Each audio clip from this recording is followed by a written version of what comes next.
दो तीन चीजें हैं वे जरा ध्यान से सुन लेना, खास करके पंजाब के लोग, जो मेरी माताएं जाने लग रही है, जरा बैठ कर सुन लेना। आप ही के काम की चीज है। हो सके कि सरकार की जो पॉलिसी है कि कितना डिफरेंस करना चाहती है। देखो, दो तीन चीजें हैं। हम पहले हरियाणा की बात कर लेते हैं। हरियाणा, क्योंकि हरियाणा की जींद की जमीन पर आए, सारे किसान संगठन आए, हमारे सारे बड़े लीडर्स यहाँ पे आए, एसकेएम के लोग, जो 40 जत्थेबंदी के लोग थे, वे यहाँ पे आए पंजाब से, और पूरे देश भर से करीब 500 से भी ज्यादा किसान संगठन के लोग आपकी तरफ देखते रहते हैं। हरियाणा में अभी चल रहा है कि जैसे गन्ने का यहाँ पे एक बड़ी लड़ाई चल रही है। हरियाणा में शुगर मिल बंद है और यहाँ की सरकार ने 10 रुपए बढ़ाए। हम देखते थे पहले कि हरियाणा में रेट बढ़ेगा तो पंजाब भी उसके साथ चलेगा, उत्तर प्रदेश और उत्तराखंड भी, भाई हरियाणा में इतना रेट है बढ़ा दो, लेकिन कम रेट है। पंजाब उससे ज्यादा आ गया। उत्तर प्रदेश में रेट बढ़ गए 20 रुपए ज्यादा है, लेकिन 20 रुपए हरियाणा वालों, ध्यान से सुन लेना, 20 रुपए आपका किराया भाड़ा यहाँ पे लगता है, तो आप उत्तर प्रदेश के बराबर हो। आंदोलन तेज करने पड़ेंगे और भी सख्त आंदोलन करने पड़ेंगे। जैसे हमारे सरपंच हरियाणा के, क्या धोखा नहीं उनके साथ में हुआ? क्या उनका फंड नहीं काटा गया? क्या वे सरपंच बन गए आंदोलन करके? क्योंकि आंदोलन जब दिल्ली में चला तो बहुत से लोग सरपंची का चुनाव लड़े और वे जीते, उन्होंने सीधी सरकार को टक्कर दी। क्या नए नए कानून बना दिए?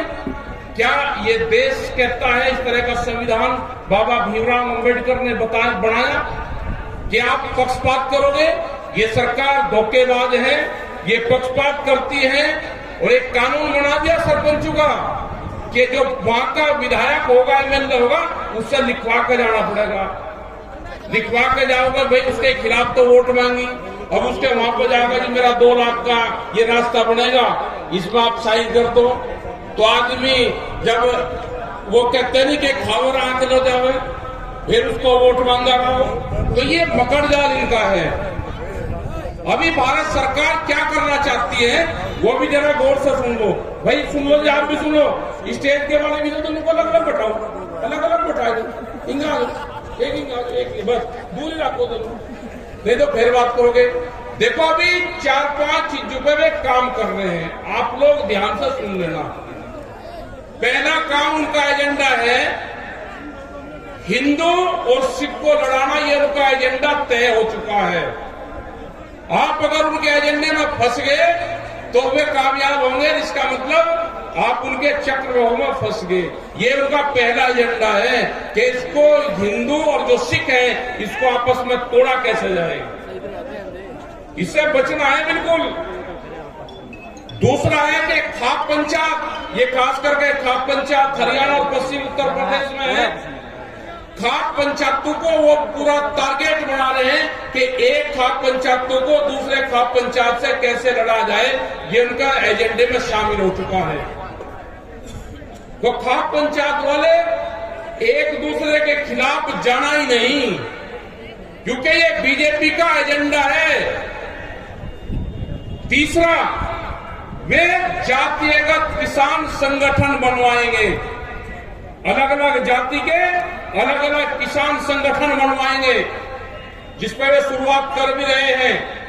दूसरा, वे बनाओगे ठाकू के अलग अलग संगठन बनवाएंगे। तीसरा, वे अलग अलग फसलों के संगठन बनवाएंगे। हरियाणा में धान और गेहूं पैदा होता है तो इसके अलग संगठन बनवाएंगे।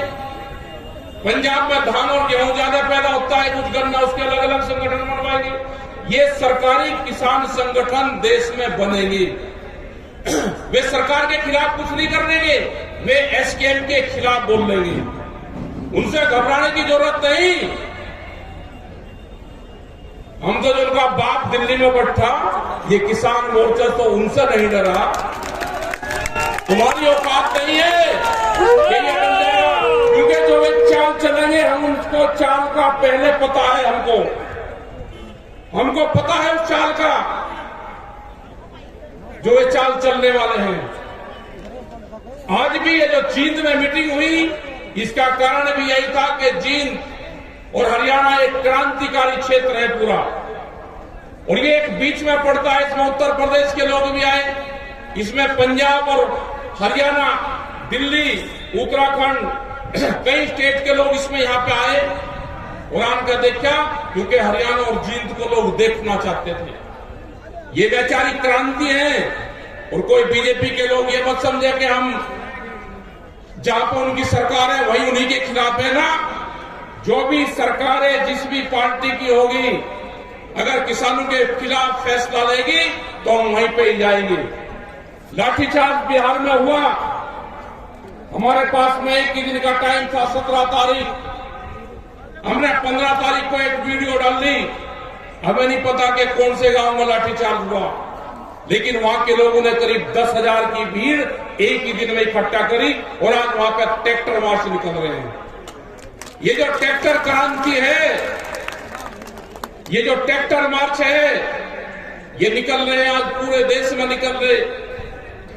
जब से भी हम संयुक्त मोर्चे की मीटिंग दिल्ली से 1 साल पहले खत्म हुई, वहां से स्थगित किया आंदोलन, हम पूरे देश में गए। हमारे जो लीडर हैं, किसान संयुक्त मोर्चे के 40 बड़े लीडर हैं, अब अपनी जत्थेबंदी के लीडर हैं, वे संयुक्त मोर्चे के लीडर हैं, वे पूरे देश भर में जा रहे हैं। उनकी मीटिंगें होती है, उनसे लोग सुनते हैं, और लोग ये क्वेश्चन करते हैं कि एमएसपी का कानून कब बनेगा। वो आपको कहते हैं कि एमएसपी का कानून बनाओ, उस पर आप लड़ाई शुरू करो। ये वैचारिक क्रांति चल रही है। आज भी यहाँ पर प्रेस के लोग पूछ रहे कि ये मीटिंग क्यों करी। ये मीटिंग भी है, ये गोष्ठी भी है, ये पंचायत भी है, ये आंदोलन की रूपरेखाएं भी हैं।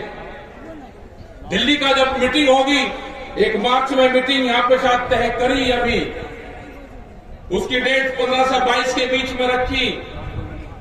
डेट कौन सी फाइनल होगी, क्योंकि कोई जगह आपको दिल्ली में देगा नहीं, हमको वैसे ही डेट पे डिक्लेयर करनी पड़ेगी। 9 फरवरी को जब संयुक्त मोर्चे की एक मीटिंग होगी, उसमें साथ में डिक्लेयर करेंगे। यही हमारे लीडरों की बातचीत हुई है। देखो, घबराने की जरूरत नहीं है। ये सरकार आपकी जमीन छीनना चाहती है, ये हमको पता चल गया कि सरकारों की नियत हमारी जमीन के ऊपर है, और हमको अपनी फसल और नस्ल बचानी है, तो आंदोलन का हिस्सा बनना पड़ेगा। अपने ट्रैक्टर को मजबूत रखना पड़ेगा। कभी भी कहीं पे भी कॉल हो सकती है, उसके लिए सब लोग आप तैयार रहे।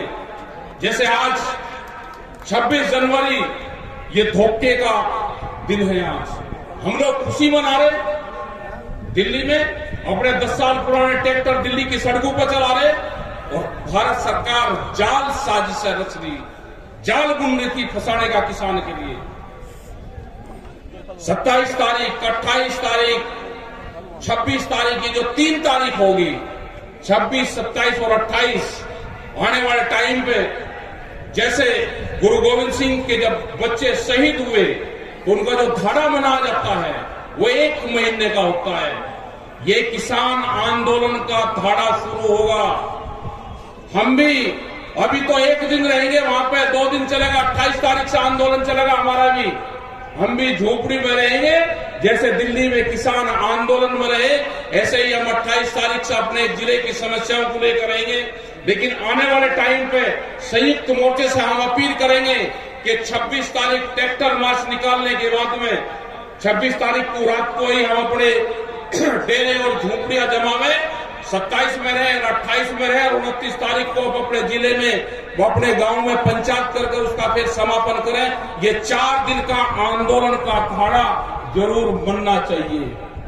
ये याद रहेगा हमारी आने वाली पीढ़ियों को भी। अगर हमने ये आंदोलन नहीं बताया तो आने वाली पीढ़ी भूल जाएगी, वो जमीन बिक जाएगी हमारी। और अगर हमारे ये ट्रैक्टर परेड हमारी चलती रहेगी 26 तारीख में, क्योंकि झंडा फहराते हैं हम 9 बजे तक, और 10 और 11 बजे के बाद में ये ट्रैक्टर दिवस भी है। हमारा ट्रैक्टर 26 जनवरी को चलता रहेगा, तो ये आंदोलन भी याद रहेगा, और किसान को ट्रैक्टर क्रांति भी याद रहेगी। आने वाली पीढ़ी को भी याद रहेगा, क्योंकि भारत सरकार 10 साल पुराने ट्रैक्टर भी बंद करना चाहती है, बिहार के अंदर वहां से उनकी खबरें आई कि ट्रैक्टर को पकड़ना शुरू कर दिया। हमने कहा कि जब किसान के ट्रैक्टर को सरकार पकड़ना शुरू कर लेना करेगी तो ये समझ लेना कि आपको आंदोलन सक्सेसफुल हो गया।